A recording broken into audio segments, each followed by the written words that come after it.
সুপ্রভাত আমার সকল বন্ধুদের।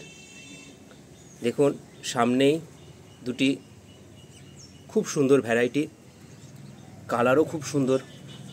এই সামনে যে রেড কালারের ভ্যারাইটিটি এই প্রথম এত সুন্দর কালার দেখা দিয়েছে। দেখুন কত সুন্দর লাল রঙের ভ্যারাইটিটি, খুব সুন্দর ফুল, কন্টিনিউ ফুল দিচ্ছে, কিন্তু কালারটা এই প্রথম এত সুন্দর এসেছে।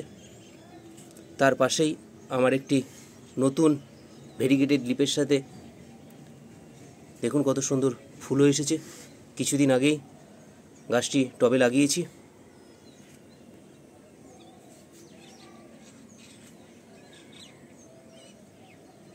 এটা থিমা পিচ, পাশেরটা